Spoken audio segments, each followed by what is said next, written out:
guys, today we're going to be talking about Horojiok, which is the season 4 of Singles Inferno. Let's get into it. So if you're new here and you've never heard me talk about Singles Inferno, or you've just never heard about the show, Singles Inferno is a dating show from South Korea. It shows on Netflix, and it's basically where they take a bunch of beautiful looking people and put them on an island and expect them to fall in love in, I think, 10 days or something like that. Now, they're on this island and they eat like caveman type food, sweet potatoes, tuna, whatever, but then they get to compete in competitions where they can go with one of their matches to paradise, and then they can, over there, they can reveal information about themselves, like their jobs, their ages, which they cannot do on the island itself. Now, this season had some interesting cast. There are people who I loved, people who I did not like very much, and we're going to talk about them. And we're also going to talk about a few suggestions that I think I have for the show. So the first person we're going to talk about is Kim Min-sor. So I like Min-sor. She's the maknae of the group, so she's the youngest amongst all the contestants, and you can really tell that from her personality. She expresses herself very well. I don't have anything negative to say about her. I like her personality, and I think like her personality suits her age. Like, it's obvious. But like, yeah, she's a nice person. She's cool. And this is Kim Hye-jin. Kim Hye-jin, I also don't have a lot to say about her. I mean, she, again, cool peoples. And this is Arin. Arin is also, again, cool people. She was interested in one person from the beginning until the end. So yeah, loyal, cool peoples. This is Chung Yoo-jin. Now here's the thing. Throughout the entire show, I don't know why, for some reason, Chung Yoo-jin, I don't know, the guys weren't really like interested in her romantically. They liked her as a friend. She has this bubbly, cute personality. She says this ikkyo things all the time, which is like in Korea where they do like cute gestures. She does it a lot. It's, for me, it was a little bit annoying, but it was cute on her personality.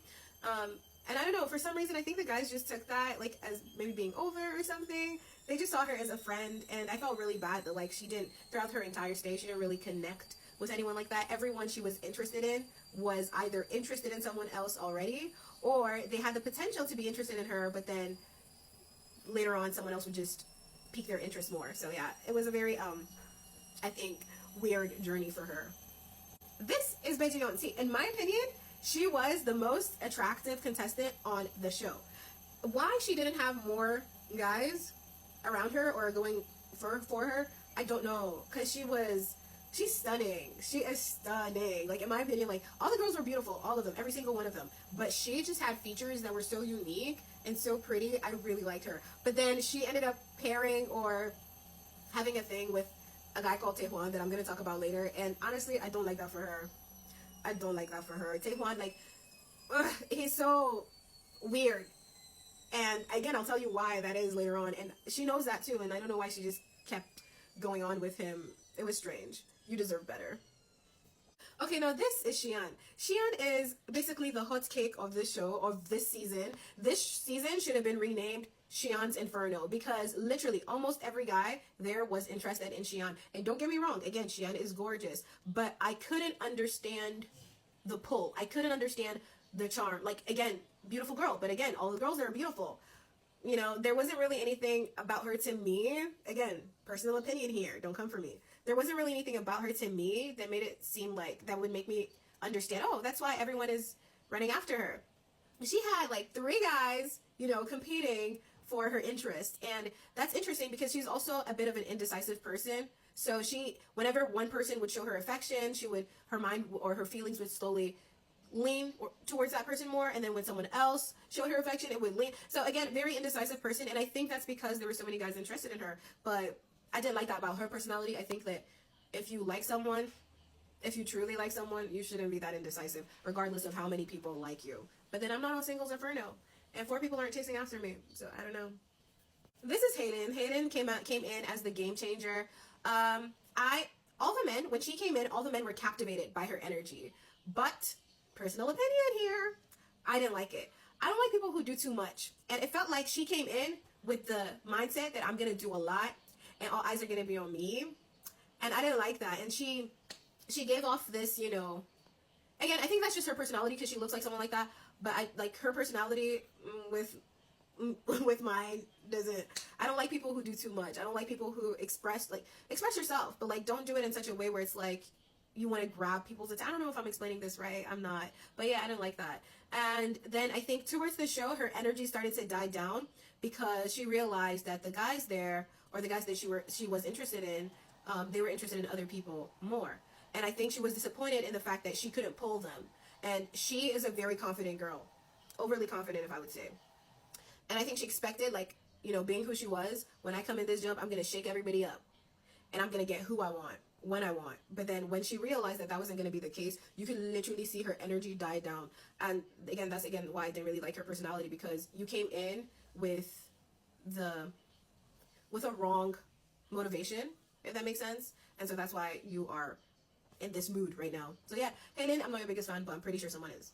Now for the guys, I'm gonna start off with my favorite guy from the show, Jang Theo. So Jang Theo, it was one of the guys interested in Xian, and from the jump, he was not shy to let her know. Like, he was extremely expressive about his feelings towards Xian. I mean, even if you were blind, you would see how much he likes Xian. And if you didn't see how much he liked Xian, you would hear how much he liked Xian. And I like that for him, and I like that about him, and I like how true to himself he was. What I didn't like, though, is he did come off a bit strong, because honestly, if I was Xian as well, I'd be like, okay, bro, chill. But then they only have 10 days, so it's understandable that he would come off strong and, you know, overexpress himself. But yeah, I think he's a gentleman. He was a gentleman from the beginning of the show until the end. Even when Xian rejected him, it was like he was the most respectful person about it, and I really like that. So yeah, Jang Theo, top tier. Okay, this is Dongho. Dongho? Oh yeah, he paired with Arin. Dongho, I don't know. I like his personality. I think he's a cool person. But he's one of the people that was a bit shaken up by Hayden when she came in. But then he stayed true to his feelings for Arin, so that was admirable. I like that. And yeah, I mean, sometimes he gives off this cold vibe, but I think he's a good person. That's all I have to say about him. Okay, so this is Jongsu. This is another person who was in love with Xian. And initially, I did not like his personality because he's a gentleman, and he's nice and kind and sweet, but he's sweet to everyone. So initially, he had paired with Xian, and it was fantastic. I think they had a beautiful connection. And then it seemed like he was sweet to everyone else that he paired with to go to paradise. And it was sort of giving like player vibe, like, okay, I know I'm the smooth talker and I'm gonna do it with everyone.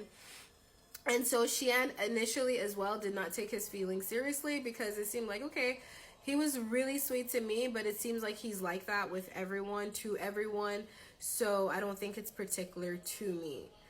And there were things he would say which would be confusing at times. Like, he would be clear to some girls, like, you know, I think, you know, my feelings are leaning towards Xian a little bit more. And then they would be like, okay, I understand. And then they would want to go. And then he would be like, oh, no, we can talk more. What do you want to talk about? You literally just told them you're more interested in someone else. What should they sit down there and talk to you about? But then towards the end, he got more expressive about his feelings towards Xian, and got more strict in how he spoke or hung around other girls. So I don't know, maybe he's just someone who initially doesn't take things seriously, but then later on becomes, I don't know. But yeah, cool guy, not my type, but cool guy. This is the third person that was interested in Xian. I told you this season should have been renamed Xian's Inferno. So this is Yuk Jun-sol, and he was supposed to be, or Yuk Jun-sol, I'm not sure how his name is pronounced. I think he already was pretty famous before he went on the show, and then he got on the show. And he gives off this very serious bad boy vibe, okay? And you know, girls, they love a bad boy. They do. They really do. So when he came on, he gave off this nonchalant type of vibe. And I think it was hard to understand who he was interested in. But then towards the end, you could see that his interest peaked in Xian, especially after they spent time talking and going to paradise together. And it seemed like towards the end, his mind was more made up, and then he became more expressive with his feelings. And so he's that, again, bad boy vibes at first, cool, I don't care, I don't give a crap type vibe. But then when you start to get to know them, they're pretty romantic. But I think it's something that he needs time to show, because that was one of the issues that he and Xian had. It was like their first date at Paradise or in Paradise was pretty good, but then their second date was not too good because he was a bit more, withdrawn that particular day. But after that, he realized, okay, he could lose Xian, and so he fixed up his attitude. And I think that worked for him. He's on my type as well because, I don't know, he just thinks he's so cool. He just thinks he's so cool and da-da-da, and I don't know, I mean, he's cool, but he's not that cool. Like, chill. For me, the best guy for sure was Jang Theo, in my opinion. And this is the game changer for the guys, An Jong-hoon. An Jong-hoon, I don't really have anything to say about him. He liked Haejin. He and Haejin, I think, paired up. He's a cool guy. He's good people's. Nothing much to say about him, really. It was Xian's Inferno. We were just living in it. Or watching it. So yeah, if you guys have seen Horojiok, let me know what you think about it. Who are your favorites? Who did you expect to get paired up? Who did you expect to not get matched up? Yeah, it was a pretty good season. I liked it, and I'm all for reality shows these days, like especially the ones on Netflix. For some reason, I like Netflix reality shows. They're pretty good. So yeah, see you later, guys. Peace.